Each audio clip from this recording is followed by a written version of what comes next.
कभी सोचा है कि हमारी बॉडी बिना किसी दवाई, बिना किसी मशीन और बिना किसी बाहरी मदद के खुद को अंदर से ठीक कैसे करती है?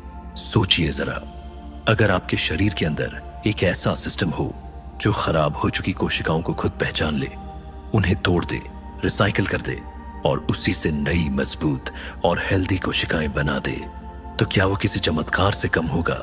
लेकिन यह कोई जादू नहीं है, यह कोई साइंस फिक्शन नहीं है।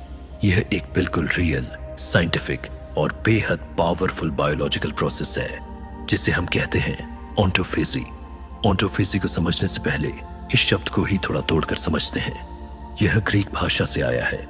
इसमें ओंटो का मतलब होता है खुद और फैगी का मतलब होता है खाना, यानी सीधा सा मतलब हुआ खुद को खाना। अब सुनने में यह थोड़ा अजीब लग सकता है, लेकिन असल में यह हमारी बॉडी का सबसे इंटेलिजेंट सेफ्टी और क्लीनिंग सिस्टम है। इसे आप ऐसे समझ सकते हैं जैसे आपके शरीर के अंदर एक ऑटोमेटिक डीप क्लीनिंग मशीन लगी हो जो समय समय पर पूरे सिस्टम की सफाई करती रहती है। हमारे हर सेल के अंदर दिन भर काम करते करते बहुत सारा कचरा जमा हो जाता है। डैमेज्ड प्रोटीन्स, टूटे हुए पार्ट्स, पुराने बेकार हो चुके स्ट्रक्चर्स।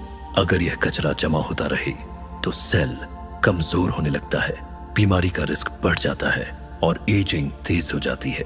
लेकिन ऑटोफेजी इस जंग को पहचानती है, उसे तोड़ती है, रिसाइकिल करती है और उसी रॉ मटेरियल से नए हेल्दी सेल पार्ट्स बना देती है। बिल्कुल जैसे कबाड़ से जुगाड़, पुरानी चीजों से नई ताकत। और यह कोई छोटी मोटी थ्योरी नहीं है। इस प्रोसेस की गहराई को समझने के लिए जापान के वैज्ञानिक योशिनोरी ओसुमी को साल 2016 में मेडिसिन का नोबेल प्राइज मिला था। सोचिए, जब किसी चीज पर नोबेल प्राइज मिलता है तो इसका मतलब होता है कि उसके पीछे सालों की रिसर्च, एक्सपेरिमेंट और सॉलिड साइंस खड़ी है। यानी ऑटोफेजी सिर्फ सोशल मीडिया ट्रेंड नहीं है, यह हार्ड साइंस है। अब सवाल उठता है, इस नेचुरल क्लीनिंग सिस्टम को एक्टिवेट कैसे किया जाए? क्या इसके लिए कोई दवा चाहिए, कोई सप्लीमेंट, कोई महंगा ट्रीटमेंट? नहीं, इसका सबसे पावरफुल और नेचुरल ट्रिगर है फास्टिंग, यानी उपवास। जब हम लगातार खाते रहते हैं तो बॉडी को बाहर से एनर्जी मिलती रहती है, उसे अंदर सफाई करने की जरूरत ही महसूस नहीं होती। लेकिन जैसे ही हम खाना बंद करते हैं, बॉडी को एक सिग्नल मिलता है कि अब बाहर से फ्यूल नहीं आ रहा। तब शरीर अंदर की तरफ देखता है और वहां जमा हुए जंक, खराब सेल्स और एक्स्ट्रा फैट को फ्यूल की तरह इस्तेमाल करना शुरू कर देता है। यहीं से ऑटोफेजी एक्टिवेट होती है। इस दौरान शरीर के अंदर एक बहुत बड़ा मेटाबॉलिक शिफ्ट होता है। आमतौर पर हमारा शरीर एनर्जी के लिए ग्लूकोज यानी शुगर का इस्तेमाल करता है जो हमें खाने से मिलती है। लेकिन जब फास्टिंग में यह ग्लूकोज खत्म हो जाता है तब शरीर फैट को जलाना शुरू करता है। इसी प्रोसेस में बनते हैं कीटोन्स और ये कीटोन्स हमारे ब्रेन के लिए super clean, super efficient fuel की तरह काम करते हैं। यही वजह है कि बहुत से लोग फास्टिंग के दौरान अचानक ज्यादा फोकस, शार्प क्लैरिटी और मेंटल एनर्जी महसूस करते हैं। अब रिसर्च में अक्सर लंबे फास्ट को अलग अलग स्टेज में समझाया जाता है। तो चलिए एक टिपिकल मल्टी डे फास्ट की जर्नी को धीरे धीरे समझते हैं कि शरीर के अंदर आखिर चल क्या रहा होता है। पहले दिन शरीर अपने लिवर और मसल्स में स्टोर किए गए ग्लाइकोजन का इस्तेमाल करता है। ग्लाइकोजन असल में शुगर का स्टोरेज फॉर्म होता है। लेकिन यहाँ एक इंटरेस्टिंग बात है, ग्लाइकोजन पानी के साथ स्टोर होता है। तो जब यह ग्लाइकोजन जलता है तो उसके साथ पानी भी बाहर निकलता है। इसलिए शुरुआत में जो वजन तेजी से कम होता दिखता है वह ज्यादातर फैट नहीं बल्कि वाटर वेट होता है। यही वजह है कि लोग शुरुआत में बहुत एक्साइटेड हो जाते हैं, लेकिन असली फैट लॉस थोड़ा बाद में शुरू होता है। लेकिन पहले दिन का असली गेम चेंजर होता है इंसुलिन। इंसुलिन एक ऐसा हार्मोन है जो शरीर को फैट स्टोर करने का सिग्नल देता है। जैसे ही फास्टिंग शुरू होती है, इंसुलिन का लेवल तेजी से गिरने लगता है और जैसे ही इंसुलिन नीचे जाता है, शरीर का फैट बर्निंग स्विच ऑन हो जाता है। यहीं से बॉडी असली बदलाव की तैयारी में प्रवेश करती है और इसी मोड़ पर शरीर एक नई अवस्था में प्रवेश करने लगता है, जहां सिर्फ वजन कम होना नहीं बल्कि सेलुलर लेवल पर रिपेयर शुरू होता है। लेकिन असली पावरफुल बदलाव दूसरे और तीसरे दिन पर कैसे एक्टिवेट होते हैं। जैसे जैसे फास्टिंग आगे बढ़ती है और दूसरा दिन शुरू होता है, शरीर अब सिर्फ एनर्जी बचाने की कोशिश नहीं कर रहा होता, बल्कि वह खुद को रीप्रोग्राम करना शुरू कर देता है। इस स्टेज पर बॉडी धीरे धीरे डीप कीटोसिस में चली जाती है। अब ग्लूकोज लगभग खत्म हो चुका होता है और एनर्जी का मुख्य सोर्स बन जाते हैं फैट से बने कीटोन्स। यही वह मोमेंट है जहां ऑटोफेजी का इंजन पूरी स्पीड पकड़ लेता है। अब शरीर अंदर जमा पुराने, कमजोर और डैमेज्ड सेल्स को तोड़ तोड़ कर साफ करने लगता है। यह सिर्फ सफाई नहीं है, यह एक तरह का इंटरनल अपग्रेड है, जैसे कोई पुराना सॉफ्टवेयर हटाकर नया, फास्ट और ज्यादा सिक्योर वर्जन इंस्टॉल किया जाए। इसी दौरान ब्रेन के अंदर एक बेहद खास प्रोटीन का लेवल बढ़ता है, जिसे कहते हैं BDNF, brain derived neurotrophic factor. यह प्रोटीन नए न्यूरॉन्स की ग्रोथ को सपोर्ट करता है, ब्रेन कनेक्शन को मजबूत करता है और लर्निंग, फोकस और मेमोरी को तेज करता है। यही वजह है कि बहुत से लोग इस फेज में अचानक जबरदस्त मेंटल क्लैरिटी, शांति और डीप फोकस महसूस करते हैं। सोचिए, भूखे रहने पर दिमाग कमजोर होने के बजाय और ज्यादा शार्प हो जाता है। लेकिन इसी पॉइंट पर लोगों के मन में एक बड़ा डर पैदा होता है, मसल लॉस का डर। लोग सोचते हैं कि अगर शरीर को बाहर से खाना नहीं मिलेगा तो क्या वह अपनी ही मसल्स को जलाना शुरू नहीं कर देगा। यह डर बिल्कुल नेचुरल है, लेकिन यहाँ शरीर की इंटेलिजेंस समझना जरूरी है। रिसर्च बताती है कि फास्टिंग के दौरान शरीर में ग्रोथ हार्मोन का लेवल तेजी से बढ़ता है, कई बार तो नॉर्मल से कई गुना ज्यादा।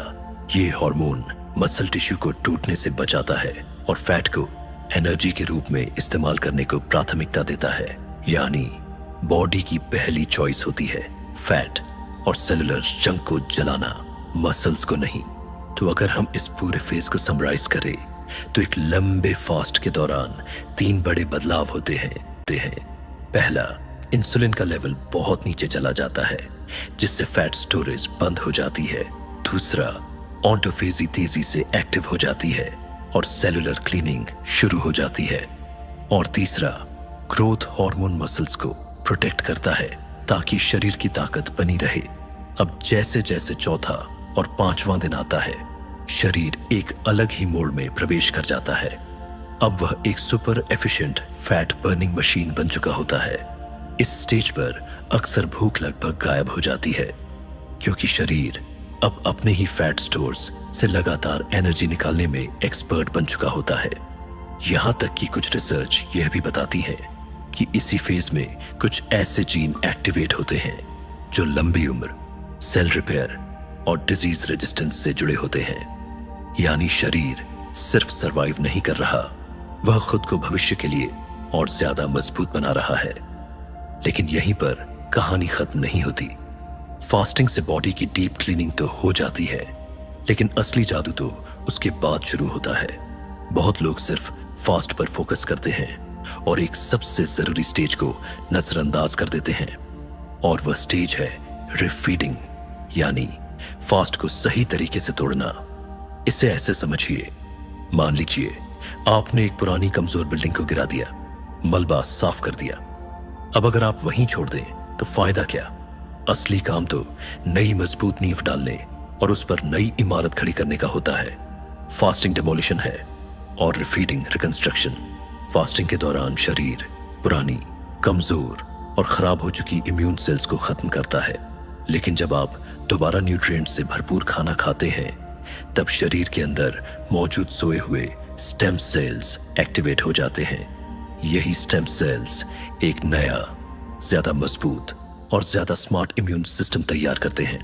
यानी असली रिबिल्डिंग फास्ट के बाद होती है। इसीलिए फास्ट तोड़ने का तरीका बेहद क्रिटिकल हो जाता है। शरीर को अचानक भारी खाना, चीनी या प्रोसेस्ड फूड देकर शॉक नहीं देना चाहिए। शुरुआत हमेशा हल्के, आसानी से पचने वाले और न्यूट्रिएंट डेंस फूड से करनी चाहिए, जैसे बोन ब्रॉथ, उबले हुए अंडे, एवोकाडो या सिंपल सब्जियां। यह शरीर को धीरे धीरे सिस्टम में वापस लाने का सही तरीका है। लेकिन यहाँ एक बहुत जरूरी सच्चाई समझना भी जरूरी है। ऑटोफेजी कोई जादुई इलाज नहीं है। इंटरनेट पर फैली कई बातें अधूरी या गलत हैं। कुछ लोग दावा करते हैं कि फास्टिंग कैंसर जैसी बीमारियों को ठीक कर सकती है। यह बेहद खतरनाक सोच है। किसी भी तरह का लंबा फास्ट शुरू करने से पहले डॉक्टर से सलाह लेना बिल्कुल अनिवार्य है। और यह भी समझना जरूरी है कि फास्टिंग हर किसी के लिए सुरक्षित नहीं होती। कौन लोग बिना मेडिकल सुपरविजन के फास्टिंग नहीं करनी चाहिए और माइंड बॉडी कनेक्शन इसमें कैसे रोल निभाता है।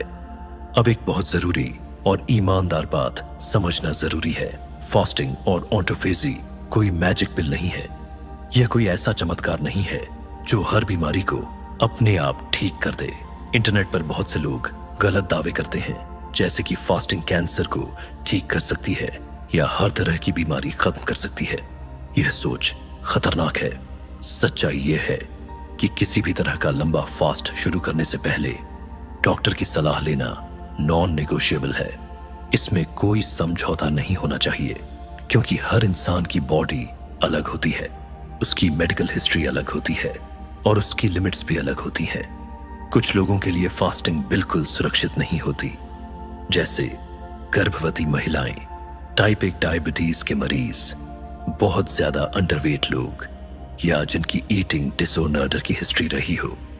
इन मामलों में बिना मेडिकल सुपरविजन फास्टिंग करना शरीर को फायदा पहुंचाने के बजाय नुकसान पहुंचा सकता है। इसलिए ज्ञान के साथ जिम्मेदारी भी उतनी ही जरूरी है। यहाँ एक और बेहद दिलचस्प एंगल है, माइंड और बॉडी का कनेक्शन।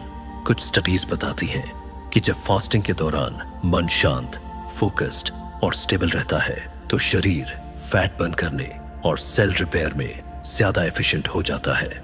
लेकिन अगर इंसान लगातार स्ट्रेस, डर या एंजाइटी में रहे तो शरीर में कोर्टिसोल बढ़ सकता है, जिससे मसल लॉस और थकावट बढ़ने का रिस्क होता है। यानी आपकी सोच, आपकी भावनाएं और आपका मानसिक संतुलन सीधे आपके फिजिकल रिजल्ट्स को प्रभावित करते हैं। ये बात हमें यह सिखाती है कि हेल्थ सिर्फ डाइट या फास्टिंग का खेल नहीं है, बल्कि माइंडसेट का भी खेल है। तो ऑटोफेजी का असली मतलब सिर्फ भूखा रहना नहीं है। इसका मतलब है अपने शरीर के इंटेलिजेंट रिपेयर सिस्टम को समझना, उसे सही टाइमिंग, सही डिसिप्लिन और सही अवेयरनेस के साथ सपोर्ट करना। कभी कभी कम करना ही असली अपग्रेड बन जाता है। कम खाना, कम ओवरलोड, कम डिस्ट्रैक्शन, ताकि शरीर और दिमाग दोनों खुद को रीसेट कर सके। अगर यह वीडियो आपको नई सोच दे गया हो तो नीचे कमेंट में लिखो, मैं अपने शरीर को सुनूंगा। वीडियो पसंद आया हो तो लाइक करो, अपने दोस्तों के साथ शेयर करो और ऐसे ही साइंस प्लस माइंडसेट कंटेंट के लिए चैनल को सब्सक्राइब करना मत भूलना।